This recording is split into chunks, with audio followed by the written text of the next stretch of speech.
3 of making our shopping list app. So we've made our table view, and we've created a array where we can populate the array with different items that we need for our shopping list.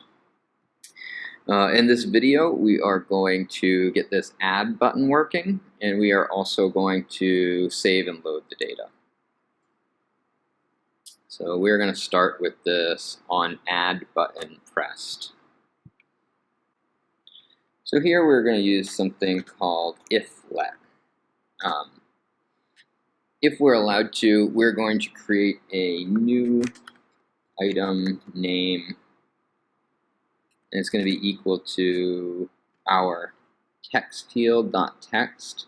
So up here we connected this new item name text field. So that's what I'm going to make it equal to, new item name text field dot text, open parentheses, and enter.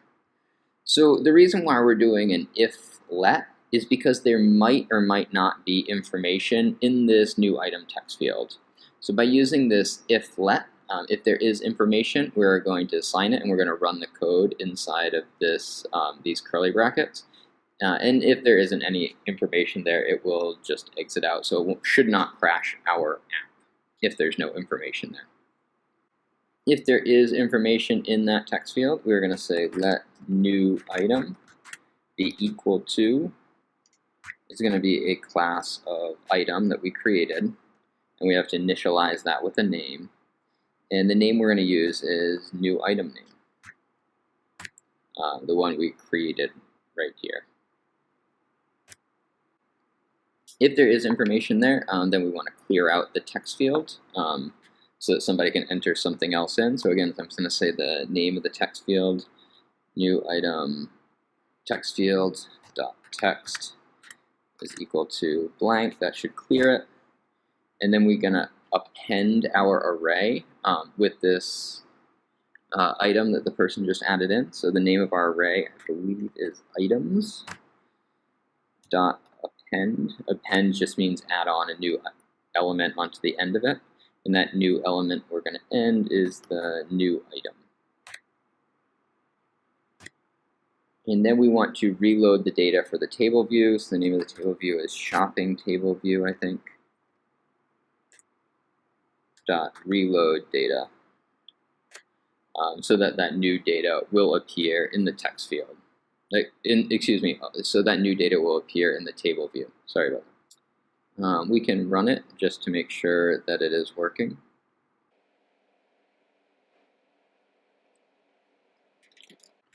Need to buy some cat food, maybe some cat litter.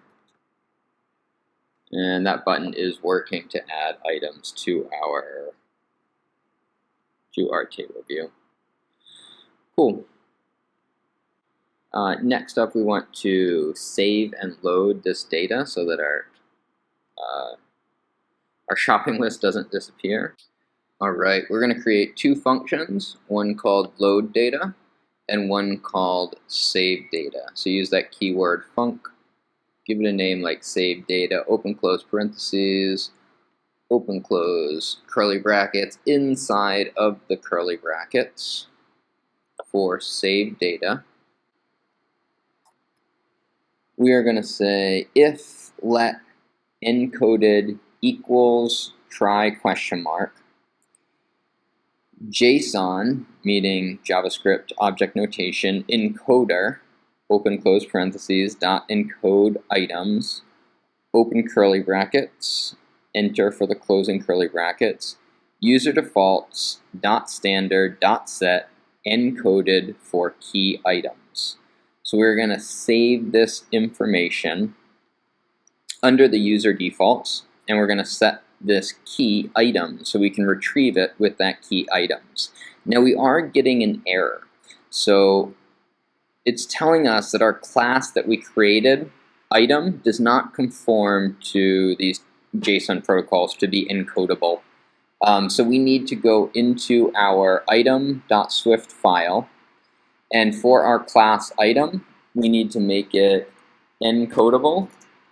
And we're also going to make it decodable as well right now, so we don't get an error on the other one either.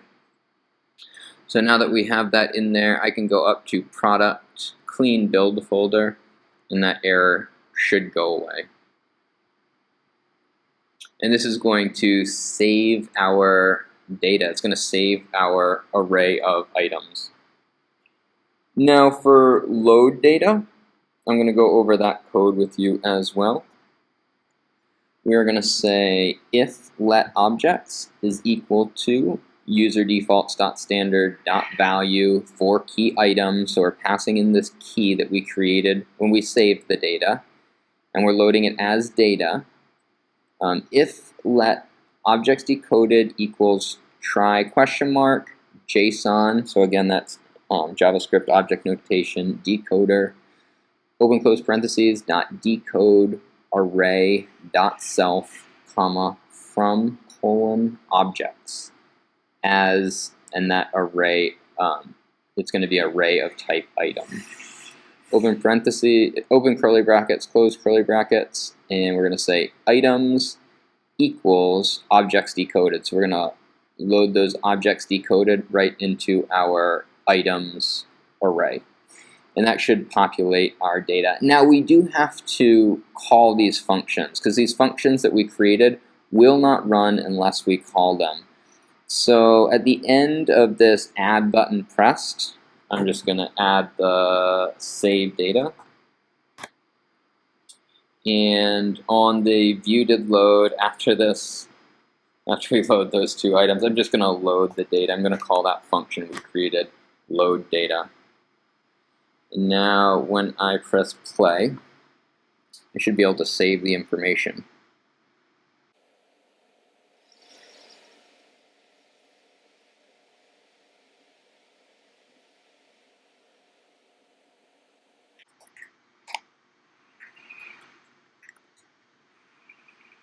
I need to get some blueberries, and maybe I need to get some crackers. And I hit the plus sign. It should be saving. I'm going to close this down just to make sure it's saved. I think we're in the shopping list app. I have a bunch of different apps I've been working on, but if we go back in here, all that information is still saved, even though we closed down the app. So yeah, so that's how we save using user defaults. And that is the end of this video. Thanks for watching.